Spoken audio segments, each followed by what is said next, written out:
एका टीव्हीची किंमत दरवर्षी 10% वाढते. तर 2009 साली त्या टीव्हीची किंमत 8,000 रुपये असेल तर 2012 साली त्या टीव्हीची किंमत किती होईल? बघा, एका टीव्हीची किंमत दरवर्षी 10% वाढते. टक्के म्हणजे 100, म्हणजे 100ला 10 रुपये वाढते, तर 8,000ला किती रुपये वाढते? मग ते एका वर्षाचं आपल्याला काढावं लागेल. परत 3 वर्षाची आपल्याला किंमत काढावी लागेल 10%ने. तर आपल्याला 2012 साली त्या टीव्हीची किती किंमत झाली हे शेवटी काढायचं आहे. आता 100ला 10 तर 8,000ला किती? तिरकस गुणाकार करूया. 8,000 गुणुले 10 भागिले 100. 100 मधले 2 शून्य गेले आणि 10 मधला आणि 8,000 मधला 1 शून्य गेला, खाली राहिले 800. म्हणजे पहिल्या वर्षी 800 वाढली. मग 8,000 अधिक 800 म्हणजे पहिल्या वर्षी म्हणजे 2010 साली किंमत झाली बघा 8,800 रुपये. पण ती किंमत दरवर्षी वाढते. आता ही झाली 2010 ची किंमत. आता आपण 2011 ची काढूया इथं. बघा, 2010ला 10% वाढल्यानंतर 8,800 झाली. मग परत 10% वाढले म्हणजे 100ला 10 तर 8,800ला किती? तिरकस गुणाकार करूया. 8,800 गुणुले 10 भागिले 100. बघा, 100 मधला 1 शून्य गेला, 10 मधला 1 शून्य गेला, परत 10 मधला 1 गेला आणि 8,800 मधला 1 गेला, खाली राहिले 8,880. म्हणजे 8,800 अधिक 880. आता आपण बेरीज करूया. बघा, 8,800 अधिक 880. 0 से 0, 0 आणि 8, 8, 8 आणि 8, 16ला 6, हात चाला 1, 8 आणि 1 9.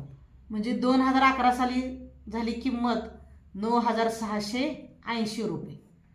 मग आता ही 2011 ची झाली. आपल्याला आता 12 ची काढायची आहे किंमत. बघा, 100ला 10 तर 9,680ला किती? 9,680 गुणुले 10 भागिले 100.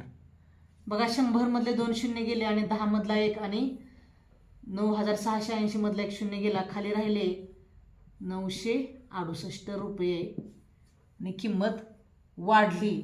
मग 9,680 अधिक 968. 0 आणि 8, 8, 8 आणि 6, 14ला 4, हात चाला 1, 9 6 15 आणि 1 16ला 6, हात चाला 1, 9 1 10. म्हणजे 2012 साली किंमत आली 10,648 रुपये. बघा, 10,648 रुपये म्हणून पर्याय 1 हे उत्तर येते.